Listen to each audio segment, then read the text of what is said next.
Madame la Première ministre, alors qu'une autre réforme des retraites est possible par des mesures autres que le décalage de l'âge légal, que conjuguée à la réforme de l'assurance chômage, elle précarisera les travailleurs seniors, que votre propre ministre des Relations avec le Parlement reconnaît que les femmes seront les premières à être pénalisées par le report de l'âge légal, vous vous obstinez à poursuivre tête baissée, œillères vissées, une réforme injuste socialement et inefficace économiquement. Il semblerait donc que la politique de l'autruche ne s'applique pas qu'à nous les peu, nous les riens, nous les chiens, nous les maigres, nous les nègres, nous à qui n'appartient guère plus même cette odeur blême des tristes jours anciens. Madame la Première ministre, comment se fait-il que 77 ans après la départementalisation des vieilles colonies, censée rétablir un principe d'égalité avec l'Hexagone, ce poème de Léon Gontran Damas reste criant d'actualité? Pourriez-vous m'expliquer comment cette réforme pourrait s'appliquer à nos territoires, où la majorité de la population vit en dessous des seuils de pauvreté, où notre réalité est celle des vies actives fragmentées, où est d'ores et déjà appliquée une politique à deux vitesses, une prime de vie chère pour les fonctionnaires, c'est oui, mais un SMIC majoré pour nos peuples que vous précarisez, c'est non. De l'élaboration de la loi, vous regardez en l'air et ignorez notre histoire, nos traditions, nos réalités. Pensez-vous réellement qu'une telle réforme réponde à l'urgence que traversent les Françaises et les Français? J'aimerais terminer en paraphrasant Aimé Césaire dans l'actualité des propos traduits l'inertie des politiques menées depuis la départementalisation de nos territoires. Quand donc cesserons-nous d'être le jouet sombre au carnaval des autres? Ministres, exécutifs, parlementaires, sachez-le, nous ne nous contenterons plus d'assister à la politique des autres. Merci. Je vous remercie, mon cher collègue. La parole est à Monsieur Olivier Dussopt, ministre du Travail, du Plein Emploi et de l'Insertion.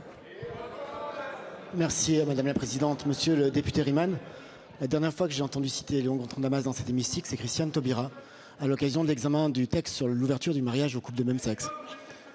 Et je suis toujours à gauche, Monsieur Lucas. Vous êtes passé à l'extrême gauche, c'est la différence. Nous sommes, Monsieur le député, bien conscients des difficultés rencontrées par les territoires d'outre-mer. Mais je voudrais simplement vous dire, Monsieur le député, qu'il y a 3 sujets qui me viennent à l'esprit quand vous évoquez les territoires d'outre-mer autour de la question des retraites.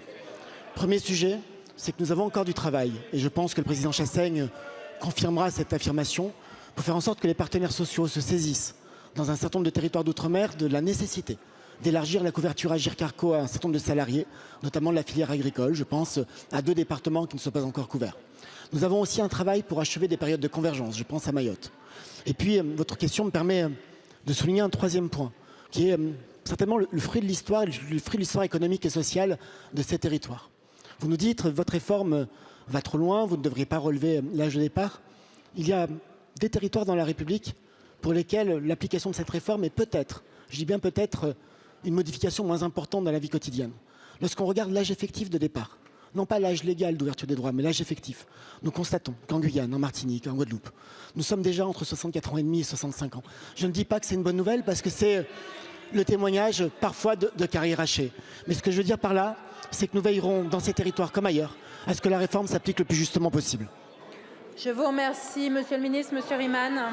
Oui, juste un rappel. Madame la Première ministre, suite à notre entrée parlementaire en Guyane début de ce mois, nous avons envoyé un courrier pour une rencontre assez rapide pour qu'on parle effectivement d'un certain nombre de choses. On n'a pas encore eu de réponse de votre part.